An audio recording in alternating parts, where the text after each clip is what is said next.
अशोक सज्जनहार साहब पूर्व राजनयिक हमारे साथ जुड़ रहे हैं। हमारे साथ सुशांत सरीन साहब सामरिक विशेषज्ञ जुड़ रहे हैं। हमारे साथ मेजर जनरल संजय मेस्टन साहब जुड़ रहे हैं रक्षा विशेषज्ञ के तौर पर, और गौरव हमारे सहयोगी लगातार हमारे साथ बने हुए हैं। सरीन साहब, मैं आपके साथ शुरुआत करना चाहती हूं। ये इसको किस तरह से देखे भारत, और क्या चीन इस हद तक जाएगा कि वो टारगेटेड अटैक करे ताइवान पर, क्योंकि जिनपिंग को वापस आना है सत्ता में, या फिर युद्ध की भी नौबत आ सकती है?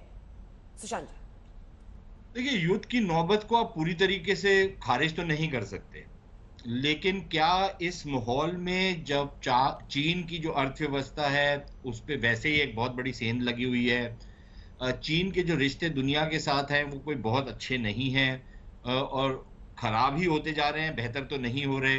चीन के अंदर इंटरनल प्रॉब्लम्स भी हैं, एक तरीके का राजनीतिक कश्मकश भी चल रही है। उस माहौल में ये पॉसिबिलिटी है कि एडवेंचरिज्म हो और युद्ध को छेड़ा जाए, लेकिन अगर वो युद्ध उल्टा पड़ गया तो फिर शी जिनपिंग जो है वो लटकेंगे, क्योंकि चीन में रिटायर नहीं होते लोग, फिर इस तरीके के जो लोग होते हैं वो लटकते हैं सूली से। तो अगर वो चांस लेना चाहते हैं तो वो मुबारक है उनको, लेकिन फिर ये उनको कोई आश्वासन नहीं है कि अगर वो युद्ध लड़ते हैं तो वो युद्ध जीत भी सकते हैं। और ताइवान को इतना अंडर एस्टिमेट शायद नहीं करना चाहिए, क्योंकि वो चीन को पहले भी भांप चुके हैं, उनके खिलाफ वो खड़े रहे हैं, डट के खड़े हुए हैं।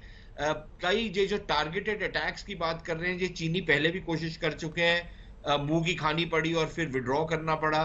तो ये इश्यूज हैं वहां पर। और तो फिर अमेरिका और सारे का सारा जो पश्चिम है वो भी एक लिहाज से ताइवान की पुष्ट पे है। तो उसके उस संदर्भ में अगर देखा जाए तो चीन को फिर काफी महंगी पड़ सकती है ये बात। और अगर अमेरिका कुछ नहीं करता, अगर चीन हमला करता है और अमेरिका कुछ नहीं करता, तो फिर जो सारे इलाके के देश हैं वो फिर अमेरिका में जो उनकी विश्वसनीयता है वो बिल्कुल खत्म हो जाएगी।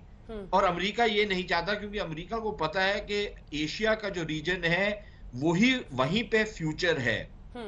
तो अमेरिका यहाँ पर रहना भी चाहता है, वो चीन के साथ एक सहयोग भी करना चाहता है, लेकिन चीन की दादागिरी को मानना नहीं चाहता, जैसे हम नहीं चाहते। हम भी चीन के साथ सहयोग करना चाहते हैं, लेकिन चीन की दादागिरी को मानने को तैयार नहीं है।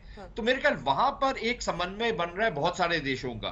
और अगर इससे पहले कि गौरव इस चर्चा को आगे लिए चले, जी जी जी जी सर, एक जानकारी अपने दर्शकों को जल्दी से बता देते हैं, क्योंकि घेराबंदी से युद्ध तक जो हम बात कह रहे हैं, 6 जगहों से घेरेबंदी को इस वक्त चीन कर रहा है ताइवान के लिए, और ये बहुत बड़ा संकेत है चीन की तरफ से। चीन क्या करे? चीन ने क्या कहा है? चीन ने कहा है कि 4 तारीख यानी बृहस्पतिवार से लेकर 7 तारीख तक चीन ताइवान को हर ओर से घेरेगा।